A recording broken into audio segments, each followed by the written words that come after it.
नमस्कार दोस्तों, स्वागत है आप सभी का एक बार फिर से क्यूबिक्स क्लासेस के ऑनलाइन प्लेटफॉर्म पे। जैसे कि दोस्तों अभी हम लोग जो है मुख्य रूप से एएलपी की एग्ज़ाम को फोकस करते हुए हम लोग जो है एएलपी के लिए जो है साइंस वाला सेक्शन कवर कर रहे हैं। ठीक है, एएलपी यानी क्या, असिस्टेंट लोको पायलट के लिए हम लोग जो है साइंस वाला सेक्शन कवर कर रहे हैं। जैसे कि इससे पहले जो है आप लोगों के बीच जो है साइंस में महत्वपूर्ण वीडियो बायोलॉजी वाले सेक्शन का जा चुका है। तो आज की क्लास में हम लोग एक नया सेक्शन का, साइंस में एक नया सेक्शन की शुरुआत करते हैं। और डिस्प्ले से भी आप लोगों को समझ में आ रहा होगा कि आज की क्लास हमारी किसकी होने वाली है, फिजिक्स की होने वाली है। ठीक है, फिजिक्स की होने वाली है, मतलब फिजिक्स में भी क्वेश्चन आपके एग्जाम में एएलपी में बहुत सारे ऐसे क्वेश्चन हैं जो यहाँ से भी पूछे जाते हैं। ठीक है, तो सबसे पहले जो है हम समझ लेते हैं कि क्वेश्चन कहाँ कहाँ से बनते हैं, उस पर समझते हुए फिर हम लोग जो है वो करते हैं। तो जैसे कि एएलपी के लिए, असिस्टेंट लोको पायलट के लिए जो यूनिट सी है जिसमें रखा गया है किसको, जर्नल साइंस को। किसको रखा गया है, जर्नल साइंस को। ठीक है, और इस सेक्शन में भी आपके एग्ज़ाम में ये मान के चलिए कि लगभग जो है 15 से 20 क्वेश्चन रहने वाले हैं। ठीक है, कुल 75 में से 15 से 20 क्वेश्चन किसका रहेगा, तो जनरल साइंस का रहेगा। ठीक है, वहीं अगर जो हम बात करें जनरल साइंस के लिए, एक बार फिर से अपनी बातों को हम रिपीट करना चाहेंगे कि जो जनरल साइंस का जो सेक्शन जो होता है, तो इस सेक्शन में हम क्या पढ़ते हैं, इस सेक्शन में बायोलॉजी पढ़ते हैं, फिजिक्स पढ़ते हैं और केमिस्ट्री पढ़ते हैं। ठीक है, लेकिन रेलवे एग्ज़ाम के साथ एक ये विडंबना होती है कि किस सीरीज में कौन सा क्वेश्चन ज़्यादा देगा इसकी कोई गारंटी नहीं है। यानी कि जैसे कि हम लोगों ने एक गेस किया हुआ था कि 70% बायोलॉजी का होता है। ठीक है, लेकिन रेलवे ने इस गेस को गलत साबित कर देता। होता क्या है कि अगर जो 70% क्वेश्चन बायोलॉजी का रहा तो 30% में इन दोनों को कर देगा। ठीक है, अगर जो 70% क्वेश्चन फिजिक्स से रहा तो 30% में क्या कर देगा, फिजिक्स, केमिस्ट्री और बायोलॉजी को। और अगर जो 70% कर दिया केमिस्ट्री को तो 30% में कर दिया बायोलॉजी और फिजिक्स को। मतलब रेलवे का कोई भी अगर जो एग्ज़ाम होता है और उसमें अगर जो साइंस के क्वेश्चन की बात करते हैं तो इसी तरह से पूछे जाते हैं कि एक सेक्शन को ज़्यादा कर देगा, आधे से ज़्यादा कर देगा और बाकी दो सेक्शन को कम कर देगा।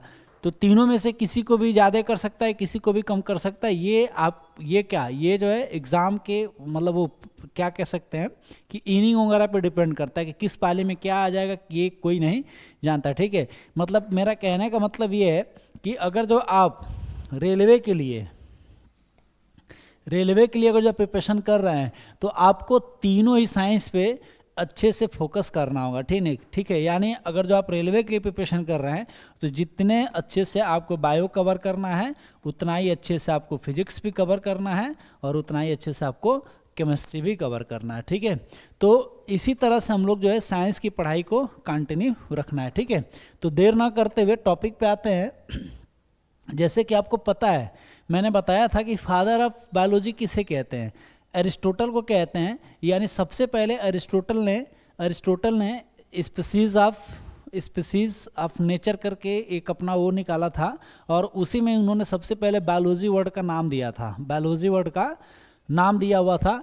तो क्वेश्चन कभी कभी आपके एग्जाम में इसके सब्जेक्ट से भी पूछे जा सकते हैं कि सबसे पहले जो है भौतिकी शब्द का प्रयोग किसने किया था, तो आइजक न्यूटन ने किया था। और यही कारण है कि इसको जो है फादर ऑफ फिजिक्स के नाम से जाना जाता है। यानी आइजक न्यूटन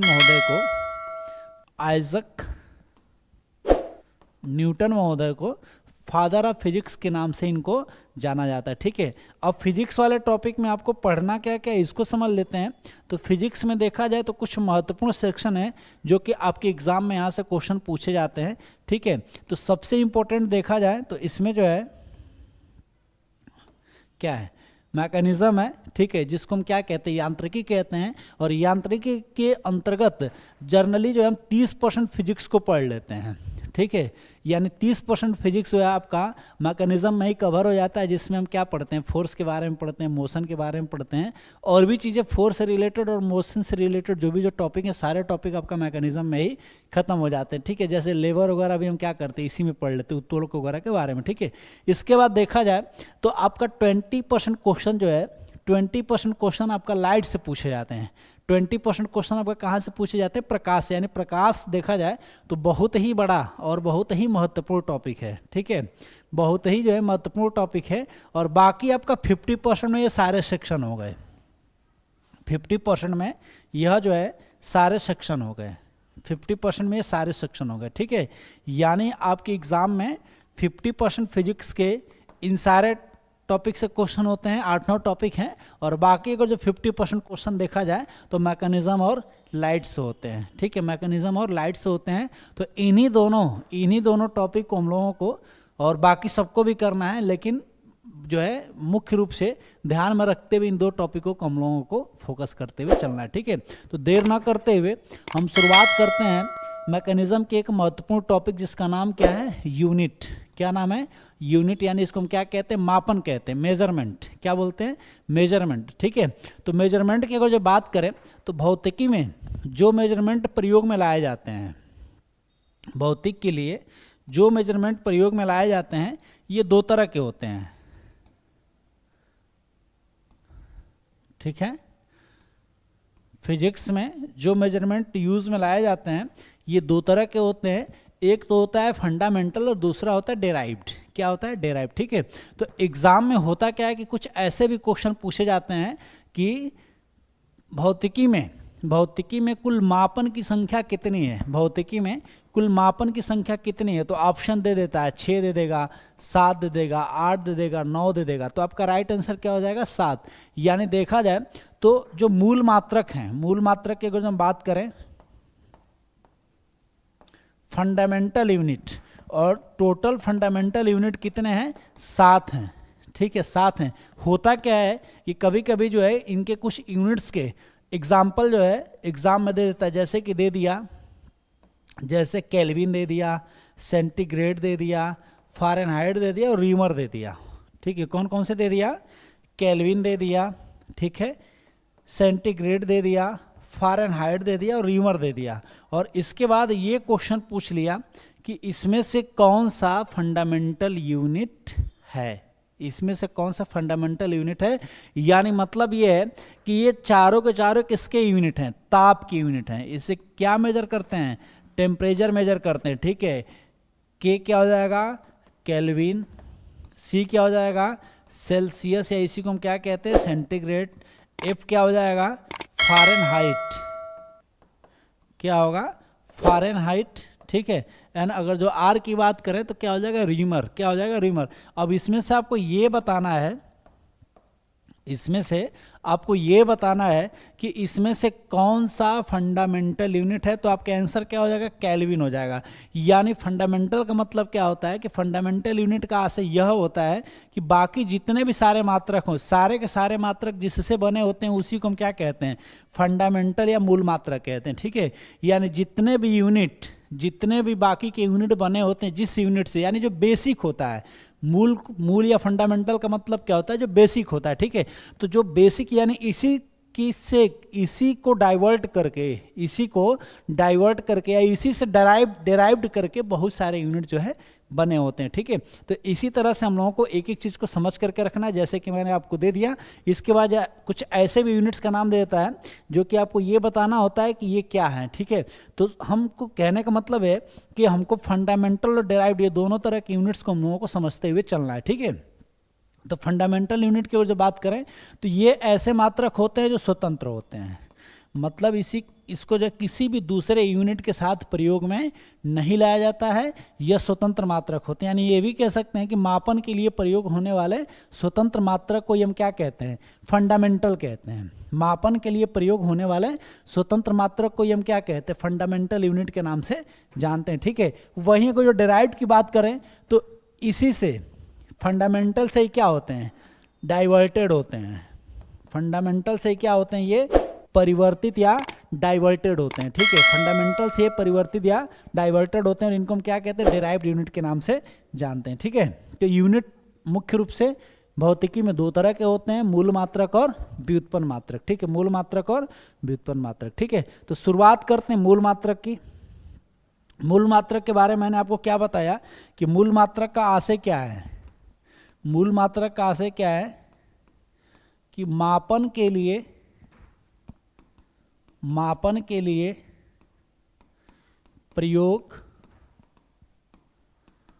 स्वतंत्र मात्रक होते हैं। मापन के लिए प्रयोग होने वाले स्वतंत्र मात्रक होते हैं और इनको दूसरे किसी मात्रक की सहायता से प्रयोग में नहीं लाए जाते। इन्हीं को क्या कहते हैं? मूल मात्रक कहते हैं। और इनकी संख्या की अगर जो हम बात करें तो इनकी संख्या कितनी होती है? 7 की संख्या में होती है। कितने की संख्या में होती है? 7 की संख्या में। जैसे कि आपने देखा क्या, लंबाई, द्रव्यमान, समय और ताप, 4 आपको यहाँ पे मिल गया। ठीक है, तो वहीं अगर जो हम लंबाई के मूल मात्रक की बात करें तो आपका आंसर क्या हो जाएगा? मीटर हो जाएगा। लंबाई का मूल मात्रक क्या होगा? मीटर हो जाएगा। वहीं द्रव्यमान के अगर जो मूल मात्रक की बात करेंगे तो किलोग्राम हो जाएगा। और समय के मूल मात्रक की बात करेंगे तो सेकेंड। और टेम्परेचर के मूल मात्रक की बात करेंगे तो क्या हो गया? केल्विन। याद रखिएगा। ठीक है, यही सब क्वेश्चन आपके एग्जाम में पूछे जाते हैं। लंबाई का मूल मात्रक क्या होगा? मीटर होगा। द्रव्यमान का मूल मात्रक क्या? किलोग्राम होगा। समय का मूल मात्रक सेकेंड। और टेम्परेचर का मूल मात्रक क्या हो जाएगा? केल्विन हो जाएगा। जो कि अभी मैंने एग्जाम्पल में कुछ महत्वपूर्ण जो है टेम्परेचर के मात्रक पे भी हम लोगों ने चर्चा किया है। ठीक है, तो याद रखिएगा, ये सब महत्वपूर्ण है।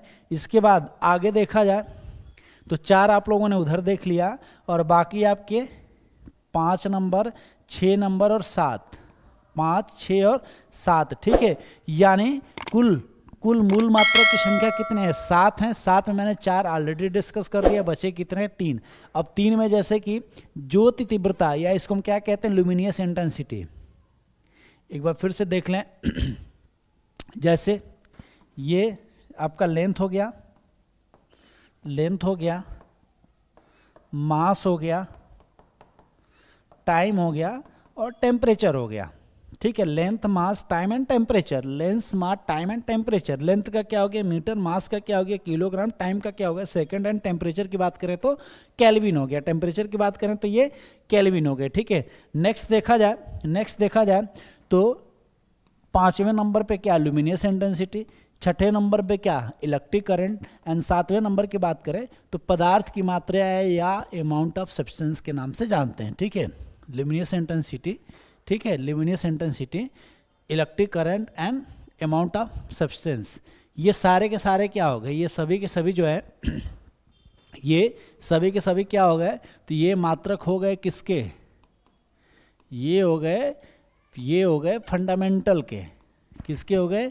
फंडामेंटल के। और रेलवे के एग्जाम में एक बार ये डायरेक्ट ऐसे ही पूछा हुआ है कि मूल मात्रक के मापन के लिए मूल मात्रकों की संख्या कितनी है? तो ये 7 है। इसको याद रखिए, कितने हैं? ये 7 हैं। ठीक है, तो विद्युत धारा का मूल मात्रक क्या होगा? एम्पियर होगा। ज्योति तीव्रता का मूल मात्रक क्या? कैंडिला होगा। और पदार्थ की मात्रा, अमाउंट ऑफ सब्सटेंस, पदार्थ की मात्रा को हम क्या बोलेंगे? अमाउंट ऑफ सब्सटेंस क्या हो जाएगा? मोल हो जाएगा। अमाउंट ऑफ सब्सटेंस का मूल मात्रा क्या होगा? मोल होगा। ठीक है, चलो नेक्स्ट आगे चलते हैं डेराइव्ड की। तो डेराइव्ड का मतलब ही मैंने क्या बताया था? डाइवर्टेड होते हैं। क्या होते हैं ये? डाइवर्टेड होते हैं। यानी ये भी कह सकते हैं कि ऐसे मात्रक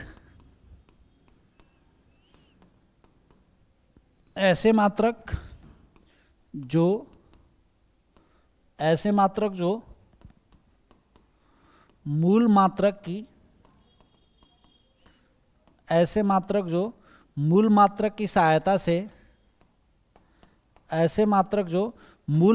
की सहायता से प्रयोग में लाए जाते हैं। ठीक है, ऐसे मात्रक जो मूल मात्रक की सहायता से प्रयोग में लाए जाते हैं, इसी को हम क्या कहते हैं? व्युत्पन्न मात्रक कहते हैं। ठीक है, ये व्युत्पन्न मूल नहीं होते हैं। क्या? मूल मात्रक की सहायता से प्रयोग में लाए जाते हैं। ठीक है, मूल मात्रक की सहायता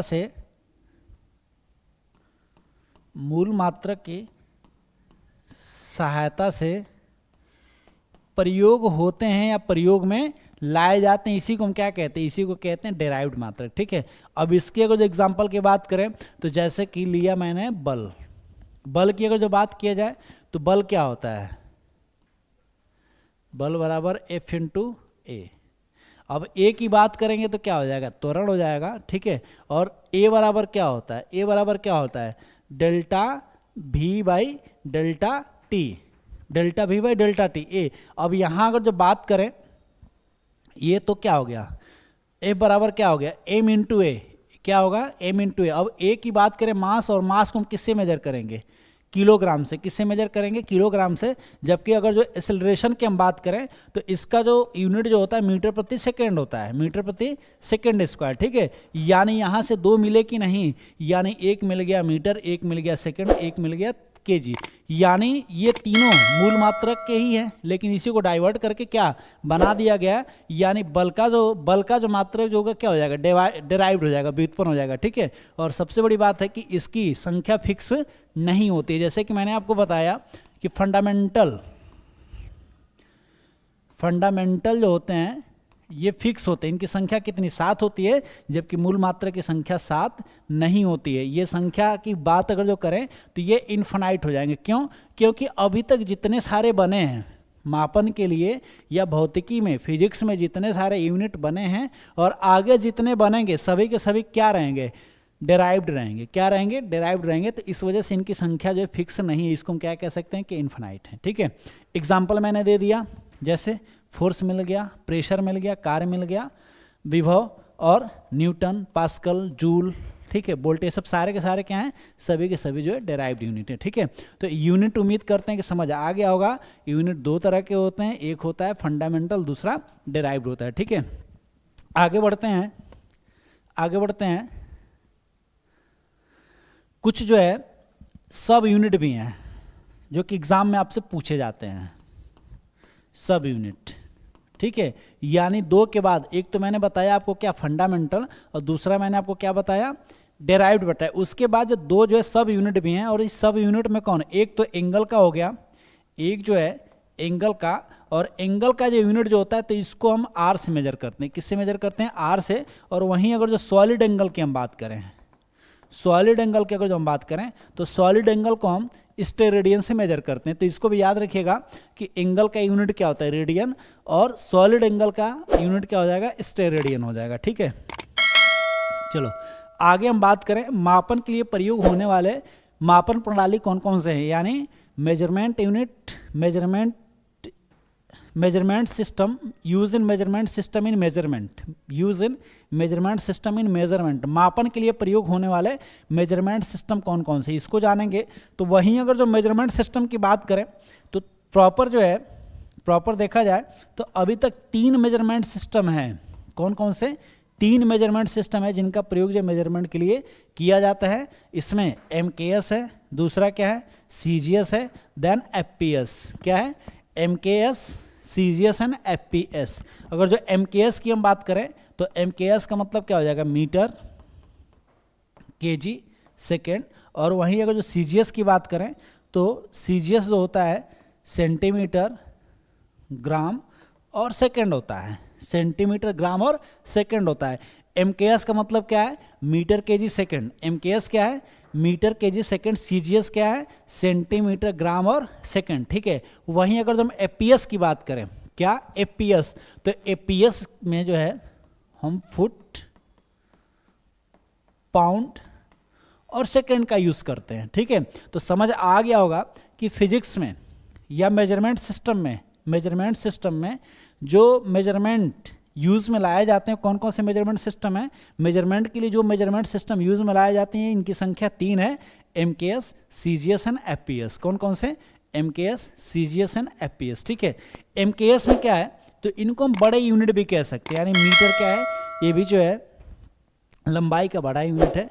सेंटीमीटर क्या है, तो लंबाई के लिए मीटर से छोटा यूनिट है। वहीं अगर जो हम फुट की बात करें तो इन दोनों से डिफरेंट होता है, लेकिन इसी से रिलेटेड होते हैं, ठीक है। सेंटीमीटर और मीटर से रिलेटेड होते हैं, इसके रिलेशन को भी मैं आपको बताऊंगा, ठीक है। तो ये तो जान लीजिए कि 3 तरह के मेजरमेंट सिस्टम यूज होते हैं। कौन कौन से? 3 तरह के मेजरमेंट सिस्टम यूज होते हैं। कौन कौन से?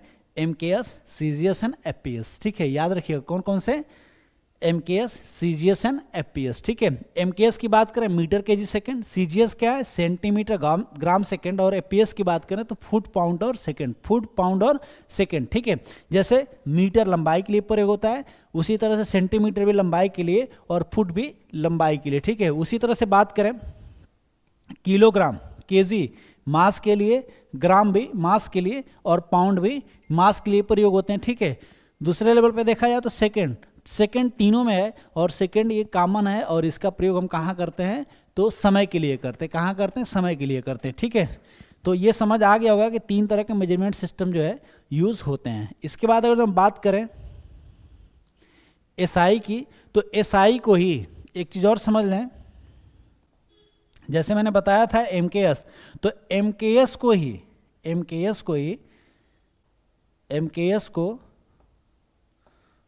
1860 के बाद जो है एसआई यूनिट के नाम से जाना जाता है, ये भी याद रखिएगा।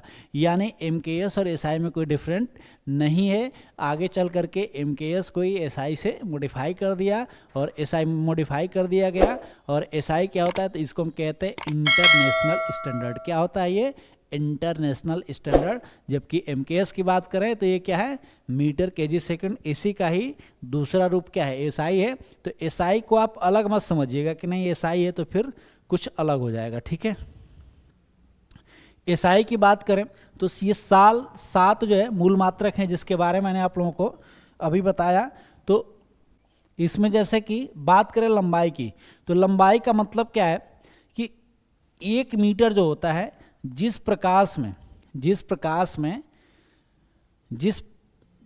प्रकाश में निर्वात में 1/299979245 सेकेंड, मतलब प्रकाश जो है निर्वात में 1/इतना सेकेंड में जो दूरी तय करेगा उसी को हम क्या बोलेंगे? 1 मीटर कहेंगे, ठीक है। याद रखिएगा 1/299792458 सेकेंड, यानी प्रकाश निर्वात में इतने सेकेंड में कितना? 1/299792458 सेकेंड में जो दूरी तय किया उसी को हम क्या बोलेंगे? 1 मीटर कहेंगे। क्या बोलेंगे? 1 मीटर कहेंगे, ठीक है। फिर से समझ लीजिएगा, हालांकि ये वैल्यू एग्जाम में आने वाला नहीं है, ठीक है, लेकिन जानते रहिए कि प्रकाश के द्वारा निर्वात में 1/299792458 सेकेंड में जो दूरी प्रकाश तय करेगा उसी को हम क्या बोलेंगे? 1 मीटर कहेंगे। जबकि वहीं अगर जो हम मास की बात करें तो मास का यूनिट मैंने क्या? केजी बताया, और केजी का कंसेप्ट क्या हो जाएगा कि प्लेटिनम और इरिडियम के मिश्र धातु के बने बेलन के मास को 1 किलोग्राम माना गया, ठीक है। यानी प्लेटिनम और इरिडियम के मिश्र धातु के बने बेलन के मास को 1 किलोग्राम माना गया, ठीक है। समय की अगर जो बात करें तो सीजियम 133 परमाणु के मूल अवस्था के 2 मिश्रित स्तरों में उत्पन्न विकिरण रेडिएशन क्या हो जाएगा? रेडिएशन ये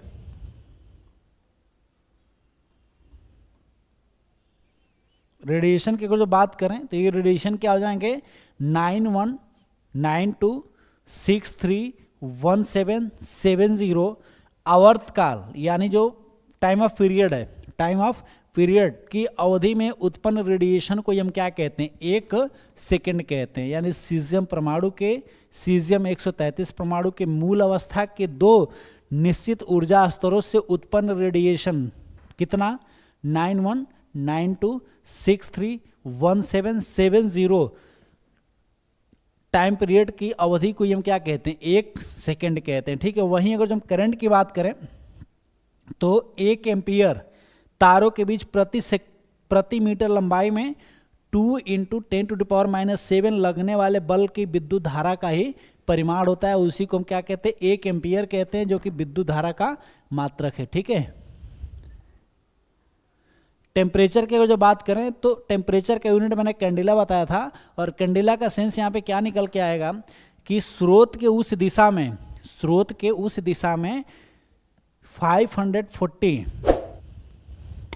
× 10⁻12 हर्ट्ज के मोनोक्रोमेटिक रेडिएशन के उत्सर्जन करता है, और उसी को प्रति वाट स्टेरेडियन की तीव्रता होती है, और उसी स्टेरेडियन को हम क्या कहते हैं? उसी तीव्रता को हम क्या कहते हैं? 1 कैंडिला के नाम से जानते हैं।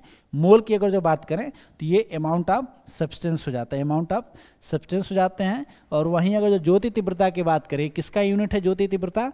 तो यह जो है ल्यूमिनियस इंटेंसिटी बताया था ना कैंडिला, तो यह जो होते हैं किसी दिशा में किसी प्रकाश के स्रोत में एकांत सॉलिड एंगल, एकांत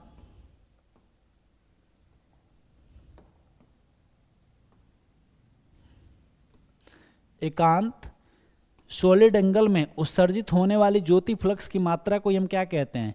ज्योति तीव्रता कहते हैं। ठीक है, तो ये 7 जो है एसआई यूनिट था, ये कैसे बने इसका इतिहास पर हम लोगों ने चर्चा कर लिया, लेकिन एग्जाम में यहाँ से क्वेश्चन आने के चांसेस कम है। ठीक है, लेकिन कुछ वैल्यू है जो कि आपकी एग्जाम में पूछे जाते हैं, उस पर जो है हम डिस्कशन कर लेते हैं। ठीक है, तो जैसे मैंने आपको क्या बताया था कि जो मेजरमेंट सिस्टम है, मापन प्रणाली है, इस मापन प्रणाली में 3 तरह के मेजरमेंट यूनिट का प्रयोग होता है। 3 तरह के मेजरमेंट यूनिट का प्रयोग होता है, जिसमें से एक क्या है? एफपीएस, दूसरा क्या है? सीजीएस, और एक है एमकेएस। क्या है? एमकेएस। और एमकेएस के लिए मैंने बताया कि 1860 के बाद इसी को क्या नाम दे दिया गया? International standard. ठीक है, तो इसमें अगर हम बात करें क्वांटिटी की, राशि या क्वांटिटी की बात करें, तो जैसे लंबाई के लिए, तो लंबाई का एमकेएस या एसआई यूनिट क्या हो जाएगा? लंबाई के लिए एमकेएस या एसआई यूनिट क्या होगा? मीटर होगा। उसी तरह से सीजीएस में क्या हो जाएगा? सेंटीमीटर। और यहाँ पे हो जाएगा क्या? फुट हो जाएगा। क्या हो जाएगा? फुट। ठीक है, उसी तरह से जैसे मैंने बताया आपको मास के लिए, ये तो लंबाई हो गया। मास के लिए यानी द्रव्यमान के लिए मैंने बताया किलोग्राम होता है, और यहाँ पे ग्राम होता है, और यहाँ पे पाउंड होता है। क्या होता है? पाउंड। ठीक है, और टाइम के लिए मैंने बताया तीनों में क्या होता है? सेकंड होते हैं। तीनों में क्या होते हैं? सेकंड। अब आपके एग्जाम में कुछ ऐसे भी क्वेश्चन पूछे जा सकते हैं कि यदि पाउंड क्या है? पाउंड अगर जो द्रव्यमान का मात्रक है, तो 1 पाउंड में कितने ग्राम हो गए? ये एग्जाम में क्वेश्चन आ चुका है। रेलवे के एग्जाम में क्वेश्चन पूछा हुआ है कि अगर जो पाउंड द्रव्यमान का मात्रक है, तो 1 पाउंड में कितने ग्राम होगा, और ये जब तक नहीं जानेंगे तब तक आप इस तरह के क्वेश्चंस का आंसर नहीं कर पाएंगे। ठीक है, यानी अगर जिनके वैल्यू की अगर जो हम बात करें, तो आपको भी पता है कि 1 केजी में कितने ग्राम होते हैं? 1000 ग्राम होता है। वहीं अगर जो 1 पाउंड में हम ग्राम की बात करें, 1 पाउंड में ग्राम की बात करें, तो 452 ग्राम होता है। कितना? 452 ग्राम होते हैं। कितने होते हैं? 452 ग्राम होते हैं। तो ग्राम पूछा तो आपका आंसर क्या हो जाएगा? 452 ग्राम। और वहीं अगर जो किलोग्राम पूछ लिया तो आपका आंसर क्या हो जाएगा? 452/1000 केजी। यानी यहाँ से निकल करके क्या आ गया? 0.452 केजी। ग्राम पूछ लिया तो आंसर क्या हो जाएगा? 452 ग्राम। ग्राम पूछा तो आंसर क्या होगा? 452। लेकिन अगर जो केजी पूछ लिया तो 3 डिजिट के बाद आपका क्या लग जाएगा? पॉइंट लग जाएगा। ठीक है, डेसिमल लग जाएगा, यानी 0.452 किलोग्राम हो जाएंगे। ठीक है, तो ऐसे ही क्वेश्चन आपके एग्जाम में पूछे जा चुके हैं। वहीं अगर जो हम फुट की बात करें, तो फुट भी जो है लंबाई का है, और सेंटीमीटर भी क्या? लंबाई का यूनिट है। मीटर भी क्या? लंबाई का है। तो आपसे पूछ सकता है कि लंबाई के लिए मेजर होने वाला 1 फुट में, लंबाई के लिए प्रयोग होने वाले फुट में, 1 फुट में सेंटीमीटर या मीटर कितना होता है? ठीक है, अब फुट की अगर जो बात करें, तो फुट को हम कैसे निकालेंगे? अब आपको भी एक कॉमन सा पता है कि जो 12 इंच जो होते हैं, वो कितने के बराबर होते हैं? 1 फीट के बराबर होते हैं। कितने के बराबर होते हैं? 1 फीट के बराबर। वहीं 1 इंच की अगर जो बात करेंगे, तो 1 इंच का आपका होता है 2.52 सेंटीमीटर। ठीक है, क्या 1 इंच कितने सेंटीमीटर के बराबर हो जाएगा? 2.52 सेंटीमीटर के बराबर हो जाएगा। यानी यहाँ से आपको इंच और सेंटीमीटर का रिलेशन निकल के आ गया। यानी हम ये भी कह सकते हैं अप्रॉक्स क्या? 2.5 सेंटीमीटर, यानी 2.5 सेंटीमीटर होता है कितने में? 1 इंच में। कितने में? 1 इंच में। यानी अगर जो इस तरह से हम निकालेंगे, तो 12 इंच का 1 फीट कितने के? 12 इंच के बराबर हो रहा है ना। यानी 12 इंटू 2.5 करेंगे, तो यहाँ से आपको निकल करके आ गया क्या? 30 सेंटीमीटर। क्या आ गया? 30 सेंटीमीटर। यानी अगर जो आपके एग्जाम में ये क्वेश्चन कभी पूछ ले कि 1 फीट जो होते हैं, इंच अगर जो पूछ लिया तो आप इजीली आंसर कर पाएंगे, लेकिन वही सेंटीमीटर पूछ लिया तो आपको थोड़ा कैलकुलेशन करना होगा, या तो फिर इसको याद करना होगा। तो आपका राइट आंसर क्या हो जाएगा? 30 सेंटीमीटर, ठीक है। वहीं अगर जो मीटर पूछ लिया तो मीटर के लिए आपको भी पता है कि 1 मीटर जो होता है क्या 100 सेंटीमीटर के इक्वल होता है, और आपको कितना सेंटीमीटर को मीटर में कन्वर्ट करना है 30 को, तो क्या करेंगे 30/100, क्या निकल करके आ गया 0.3 मीटर, यानी एक फिट में मीटर क्या हो गया भाई 0.3 मीटर, और सेंटीमीटर कितने हो गए तो 30 सेंटीमीटर। ये ऐसे हैं जो कि एग्जाम में आपसे पूछे हुए हैं, और जनरली रेलवे में ऐसे ही छोटे छोटे क्वेश्चन, मतलब बहुत ही कॉमन क्वेश्चन उठाते हैं प्रीलिम्स में, लेकिन जब समझ में नहीं आता है तो आराम से आप एक क्वेश्चन अपना 1 नंबर का क्वेश्चन जो है गवा देते हैं, ठीक है। तो इन्हीं सब चीज़ों पर हम लोगों को फोकस करना है।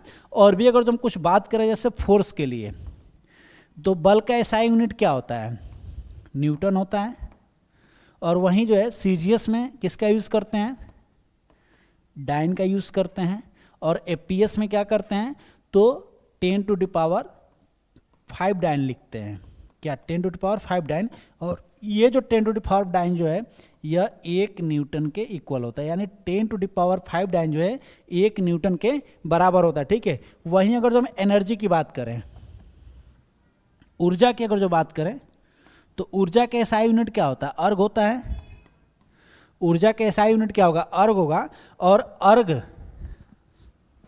ऊर्जा का एसआई यूनिट जूल होता है, ऊर्जा का एसआई यूनिट जूल होता है। और जबकि ऊर्जा के लिए सीजीएस में किसका यूज़ करते हैं अर्ग का, सीजीएस में किसका यूज़ करते हैं अर्ग का, और वहीं 1 जूल जो होता है 10⁷ अर्ग के इक्वल होता है, ठीक है। तो यहाँ से 2 वैल्यू आपके एग्जाम में पूछे जाते हैं, और क्वेश्चन क्या बनता है कि 1 अर्ग में कितने जूल होते हैं, क्वेश्चन क्या बनता है कि 1 अर्ग में कितने जूल हो रहे हैं, यानी 1 जूल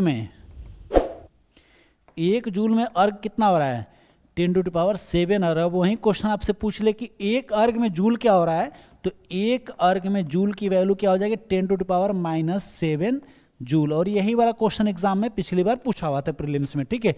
वहीं अगर जो न्यूटन की डाइन में भी वैल्यू पूछ दे, तो एक डाइन जो है 10⁻⁻5 न्यूटन के बराबर है, ठीक है। तो 3-4 यूनिट जो है यहाँ पर याद रखिएगा, एक बार मैं सबको बता दे रहा हूँ।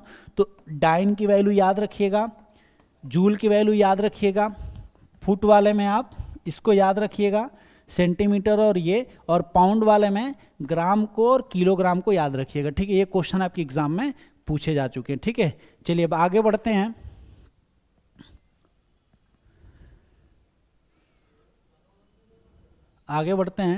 और ये सब जो है हम लोग करके अब आते हैं लंबाई के लिए प्रयोग होने वाले कुछ यूनिट पे, ठीक है। लंबाई के लिए प्रयोग होने वाले कुछ यूनिट की बात करें तो जैसे कि आपको पता है, अब मीटर को बेस अगर जो हम बना लें, मीटर को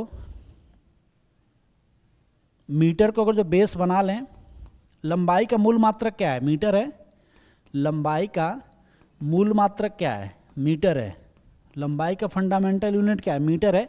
अगर जब मीटर को हम बेस बना लें तो यूनिट जितने भी प्रयोग होते हैं या तो ये मीटर से क्या होगा छोटा होगा, या तो ये मीटर से बड़ा होगा, ठीक है। तो जो मीटर से छोटा होगा उसको हम क्या कहेंगे स्मॉल यूनिट फॉर लेंथ, ठीक है।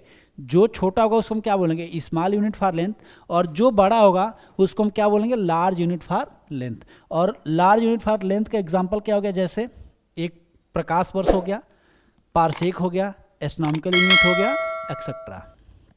और भी हैं। अगर जब मीटर से बड़ा की बात करेंगे तो मीटर से बड़ा क्या हो जाएगा डेकामीटर हो जाएगा, हेक्टोमीटर हो जाएगा, किलोमीटर भी हो जाएगा, माइल भी हो जाएगा, माइल मतलब क्या मील जिसको बोलते हैं, ठीक है। फैदोमीटर हो जाएगा, नॉटिकल माइल हो जाएगा, ये सब सारे के सारे क्या हैं सभी लार्ज यूनिट के अंदर आते हैं। और स्मॉल यूनिट की अगर जो बात करें तो मीटर से जो छोटा, तो मीटर से छोटा क्या होगा डेसीमीटर, सेंटीमीटर, मिलीमीटर, इससे और छोटा जाएंगे तो क्या माइक्रोमीटर, इससे और छोटा जाएंगे तो क्या मिली माइक्रोमीटर, इससे और छोटा जाएंगे तो क्या फर्मीमीटर, ठीक है। फर्मीमीटर और पिकोमीटर, ये सब सारे के सारे क्या, ओडोमीटर, जैसे सभी के सभी क्या हो जाएंगे, स्मॉल यूनिट हो जाएंगे। तो होता क्या है कि आपके एग्जाम में इसकी वैल्यू पूछे जाते हैं, ठीक है, यानी इनको वैल्यू क्या है उसी पे हम जो है प्रॉपर जो है फोकस करेंगे।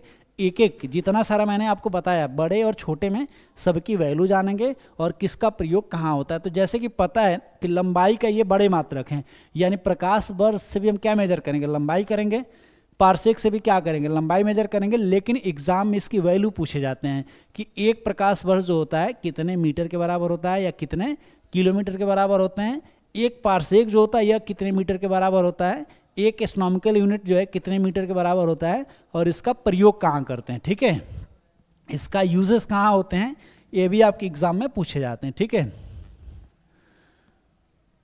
तो एक एक को हम शुरू करते हैं। जैसे कि एक प्रकाश वर्ष है, एक लाइट ईयर, तो प्रकाश वर्ष कहाँ से आया इसको पहले समझ लें।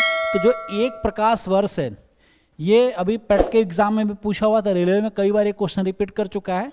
तो एक प्रकाश वर्ष जो होता है, प्रकाश के द्वारा निर्वात में, ये सेंटेंस याद रखिएगा, प्रकाश के द्वारा निर्वात में एक वर्ष में इतने के माइल वेग सेकेंड से क्या 1.86 माइल सेकेंड से तय की गई दूरी को हम क्या बोलते हैं, एक प्रकाश वर्ष कहते हैं। और एक प्रकाश वर्ष बराबर क्या हो जाएगा, तो एक लाइट ईयर बराबर क्या हो जाएगा, 9.46 इंटू 10⁻15 क्या मीटर, क्या हो जाएगा 15 मीटर। तो प्रकाश वर्ष किसका मात्रक है, प्रकाश वर्ष मात्रक है किसका, लंबाई का। प्रकाश वर्ष किसका मात्रक है, लंबाई का। और एक प्रकाश वर्ष जो होता है, 9.46 इंटू 10⁻15 मीटर के बराबर होता है। और ये अगर जो वैल्यू नहीं दिया तो हो सकता है कि आपके एग्जाम में ये वाला भी वैल्यू दे दे, यानी 9.46 इंटू 10⁻12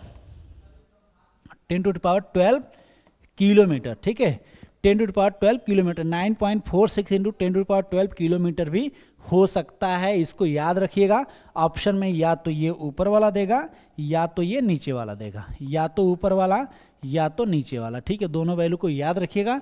प्रकाश वर्ष किसका मात्रक है, लंबाई का। प्रकाश वर्ष किसका मात्रक है, लंबाई का। और लंबाई का ये बड़े मात्रक में से एक है, यह जो है बड़े मात्रक में से एक है। अब आगे हम डिस्कस करेंगे पारसेक, क्या है पारसेक। तो पारसेक की अगर जो बात करें तो यह दूरी का सबसे बड़ा मात्रक है। पारसेक की अगर जो हम बात करें, पारसेक की अगर जो बात करें तो दूरी का सबसे बड़ा मात्रक है। पारसेक जो दूरी का सबसे बड़ा मात्रक है। और एक पारसेक बराबर क्या हो जाएगा, 3.26 लाइट ईयर, ठीक है। एक पारसेक जो होगा कितने लाइट ईयर के बराबर हो गया, 3.26 लाइट ईयर। तो एग्जाम में आपसे पूछ सकता है कि दूरी का सबसे बड़ा मात्रक कौन सा है, आंसर क्या होगा, पारसेक। क्या होगा आंसर, पारसेक। वहीं अगर हम बात करें एक पारसेक में कितने लाइट ईयर होते हैं, तो आपका आंसर हो जाएगा क्या, 3.26 लाइट ईयर होते हैं। और वहीं अगर जो मीटर या किलोमीटर में पूछ दे तो आपका आंसर चेंज हो जाएगा, यानी एक पारसेक में मीटर या किलोमीटर की बात करें तो क्या हो जाएगा, 9.08 इंटू 10⁻16। वहीं जो है 9.08 इंटू 10 क्या हो जाएगा, 10⁻13 किलोमीटर, ठीक है, ठीक है। तो वहीं जो है पारसेक की अगर हम बात करेंगे तो एक पारसेक जो होता है 3.26 लाइट ईयर के बराबर होता है, ठीक है। इसके बाद बात करें एस्ट्रोनॉमिकल यूनिट की, तो एक एस्ट्रोनॉमिकल यूनिट जो होता है, अब खगोलीय मात्रक की बात करें तो खगोलीय मात्रक आया कहाँ से, तो खगोलीय मात्रक जो आया खगोलीय दूरी से। कहाँ से आया ये, खगोलीय दूरी से, ठीक है। और खगोलीय दूरी क्या होती है, खगोलीय दूरी क्या होती है, तो सूर्य और पृथ्वी के बीच की औसत दूरी होती है। क्या होता है ये, सूर्य एवं पृथ्वी के बीच की, सूर्य एवं पृथ्वी के बीच के औसत दूरी को हम क्या कहते हैं, औसत दूरी को हम क्या कहते हैं, खगोलीय मात्रक कहते हैं, खगोलीय दूरी कहते हैं। और एक खगोलीय दूरी जो होता है एक खगोलीय मात्रक के बराबर होता है। एक खगोलीय दूरी जो होता है खगोलीय मात्रक के बराबर होता है, और 1 खगोलीय मात्रक जो होता है वो 4.96 करोड़ किलोमीटर के बराबर होता है। यानी ये जो दूरी है, ये जो दूरी यही क्या है, सूर्य और पृथ्वी के बीच की औसत दूरी है। सूर्य और पृथ्वी के बीच की औसत दूरी को ये क्या खगोलीय दूरी कहते हैं। और 1 खगोलीय दूरी जो होता है 1 खगोलीय मात्रक के बराबर होता है। कितना हो जाएगा, तो 14.96 करोड़ किलोमीटर। क्या होगा, 14.96 करोड़ किलोमीटर। याद रखिएगा, आपके एग्जाम में ऐसे ही क्वेश्चन पूछे जाते हैं, ठीक है। इसके बाद जो है फैदोमीटर। तो फैदोमीटर की अगर जो बात करें तो फैदोमीटर का प्रयोग कहाँ करते हैं, फैदोमीटर का प्रयोग कहाँ करते हैं, समुद्र की गहराई मापने के लिए, गहराई मापने के लिए, समुद्र की गहराई मापने के लिए किसका प्रयोग करते हैं, फैदो या फैदोमीटर की, फैदो या फैदोमीटर की। और 1 फैदोमीटर जो होता है 6 फीट के बराबर होता है, या ये भी कह सकते हैं कि 1 फैदोमीटर जो होता है 183 सेंटीमीटर के बराबर होता है, या 1.83 मीटर के बराबर हो जाएगा, 1.83 मीटर के बराबर हो जाएगा, ठीक है। यानी 6 फीट जो होते हैं कितने के बराबर होते हैं, 1.83 मीटर, और 183 सेंटीमीटर 183 सेंटीमीटर के इक्वल होते हैं, ठीक है। इसके बाद जो है नॉटिकल माइल, 1 नॉटिकल माइल जो होता है इसका प्रयोग कहाँ करते हैं, तो नॉटिकल माइल का प्रयोग जो है, नॉटिकल माइल का प्रयोग जो है, नॉटिकल माइल का प्रयोग जो है समुद्र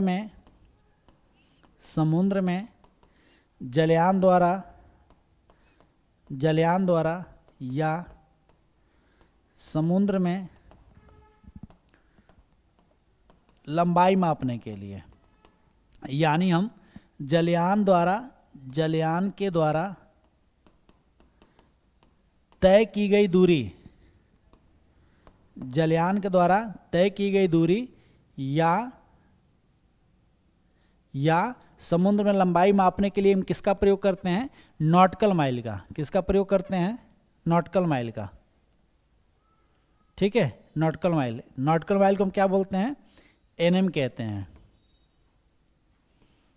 नॉटिकल माइल को एनएम कहते हैं। और 1 नॉटिकल माइल जो होता है ये 1852 मीटर के बराबर होता है। और मील ये कहाँ से बने हैं, तो आपको भी पता है कि 1608 मीटर का क्या होता है, 1 मील या माइल होता है, 1 मील या माइल होता है, ठीक है। तो इसी से क्या बना है, नॉटिकल माइल बना है। और 1 नॉटिकल माइल जो होता है 1852 मीटर के बराबर होता है। 1 नॉटिकल माइल कितने के बराबर होता है, 1852 मीटर के बराबर होता है। और वहीं अगर जो किलोमीटर की हम बात करेंगे तो 1.852 किलोमीटर के बराबर होता है, ठीक है। तो ये सब ऐसे यूनिट हैं जो कि आपके एग्जाम में पूछे जाते हैं, इसको याद रखिएगा। उसी तरह से अगर जो बैरल की बात करें तो बैरल से क्या लीटर मेजर करते हैं, और 1 बैरल में 159 लीटर होते हैं। वहीं अगर जो हम मोल की बात करें तो पदार्थ की मात्रा का मेजर होता है। वहीं अगर जो हम डॉल्सन की बात करें तो वायुमंडलीय मीटर को मेजर करता है। क्यूसेक की अगर जो बात करें तो जो बहाव, जल का प्रवाह जो होता है ना उसको मेजर करता है, ठीक है। जूल की बात करें तो कार्य ऊर्जा का मात्रक होता है। तो इस पे जो है हम बारी बारी से चर्चा जो है करेंगे, ठीक है। बहुत सारे यूनिट हैं, ठीक है, इस पे हम लोग जो है डिस्कस करेंगे। तो फिलहाल आज की क्लास में इतना ही रहने देते हैं, फिर आएंगे फिजिक्स के एक नए वीडियो के साथ जो कि लोको पायलट और भी जितने सारे आगे होने वाले जो एग्ज़ाम हैं उन सारे एग्ज़ाम के लिए बहुत ही महत्वपूर्ण होगा। तो कल जो है रिपब्लिक डे है, इसकी ढेर सारी शुभकामनाएं आप लोगों को। Thanks for watching this channel, thank you.